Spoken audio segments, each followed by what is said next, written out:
اعوذ باللہ من الشیطان الرجیم بسم اللہ الرحمن الرحیم۔ شروع کرتا ہوں میں اللہ کے نام سے جو بڑا مہربان اور نہایت رحم کرنے والا ہے۔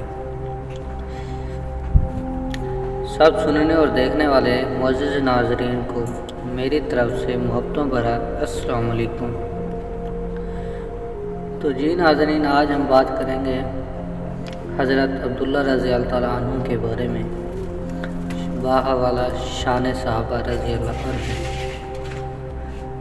صحابہ کرام رضی اللہ تعالیٰ عنہ کی زندگیاں ہمارے لیے مشعل راہ ہیں۔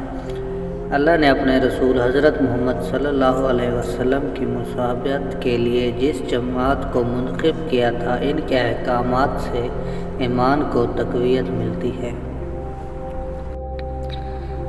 حضرت عبداللہ رضی اللہ تعالیٰ عنہ بن عمر رئیس ابن رئیس تھے۔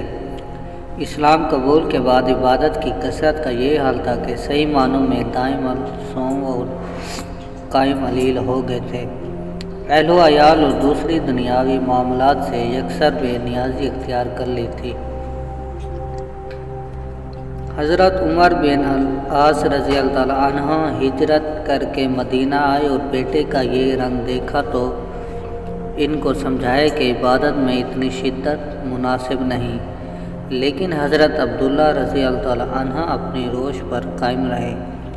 اس پر حضرت عمر بن العاص رضی اللہ تعالیٰ عنہ نے سرور عالم صلی اللہ علیہ وسلم کی خدمت اقدس میں حاضر ہو کر اپنے فرزند رہبانہ زندگی کا ماجرا عرض کیا۔ حضور صلی اللہ علیہ وسلم نے حضرت عبداللہ رضی اللہ تعالیٰ عنہ کو بلا بھیجا اور فرمایا، مجھے بتایا گیا ہے کہ تم نے یہ معمول بنا رکھا ہے کہ دن کو ہمیشہ روزے رکھتے ہو اور رات بھر نوافل پڑھتے ہو، کیا یہ درست ہے؟ جی یا رسول اللہ صلی اللہ علیہ وسلم، انہوں نے عرض کیا۔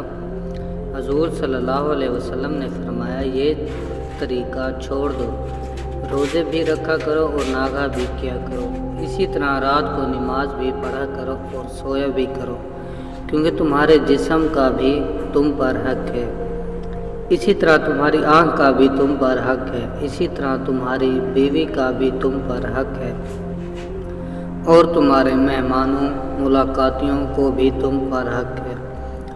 جو ہمیشہ بلا ناغہ روزہ رکھے، اس نے گویا روزہ رکھا ہی نہیں۔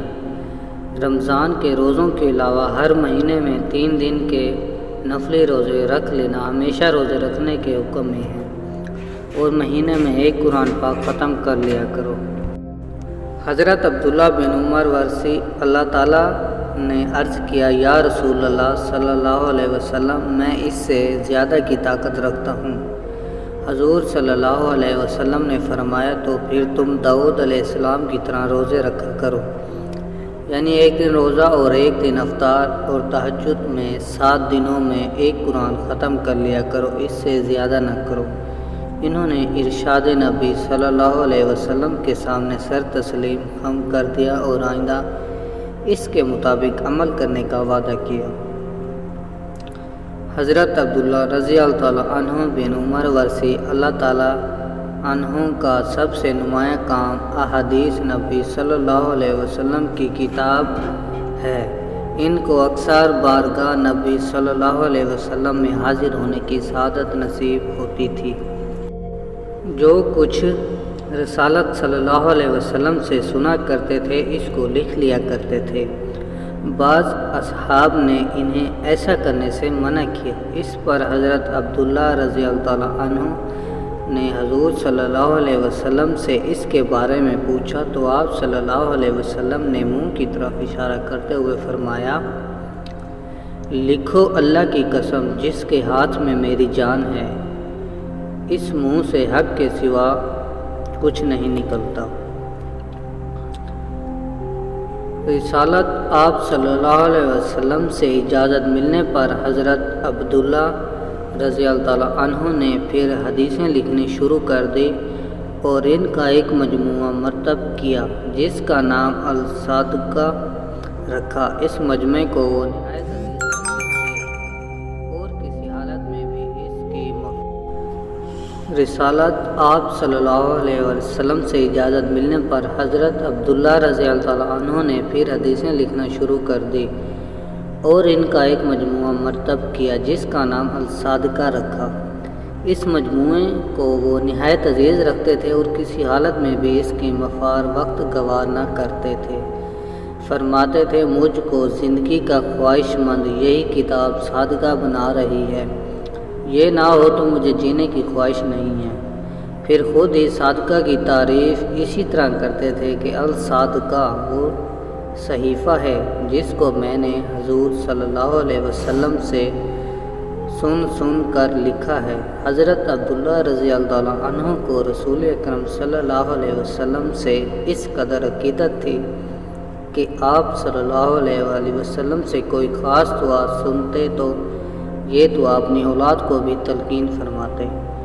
ایک مرتبہ انہوں نے رسول اکرم صلی اللہ علیہ وسلم کو یہ فرماتے سنا کہ جب تم میں سے کوئی سوتے پہ ڈر جائے تو یوں دعا کرے، میں اللہ کے بے عیب کلمات کے ذریعے پناہ مانگتا ہوں خود اس کے غضب اور عذاب سے اور اس کے بندوں کے شر سے، شیطانی وسواس و اثرات، اور اس بات سے کہ شیاطین میرے پاس آئیں اور مجھے ستائیں۔ رسول اکرم صلی اللہ علیہ وسلم نے فرمایا پھر شیاطین اس بندے کا کچھ نہ بگاڑ سکیں گے۔ حضرت عبداللہ رضی اللہ تعالیٰ عنہ کے صاحبزادے حضرت شعیب رضی اللہ تعالیٰ عنہ کا بیان ہے کہ ہمارے والد کا یہ معمول تھا کہ ان کی اولاد میں جو بڑے اور بالغ ہو جاتے وہ دعا ان کو تلقین فرماتے تاکہ وہ بھی اس دعا کو اپنا معمول بنا لیں، اور جو چھوٹے نابالغ بچے ہوتے تھے تو یہی دعا ایک کاغذ پر لکھ کر ان کے گلے میں ڈال دیتے۔ تو جی ناظرین، یہ آج ہم نے آپ کو سنائی حضرت عبداللہ رضی اللہ تعالیٰ عنہ کے بارے میں۔ مزید ہماری ایسی اسلامک ویڈیو دیکھنے کے لیے ہمارے چینل کو سبسکرائب کریں، کمنٹس کریں اور اپنے دوستوں کے ساتھ ضرور شیئر کریں۔ تب تک کے لیے ہمیں دیجیے اجازت، دعا میں یاد رکھیے گا۔ اللہ حافظ۔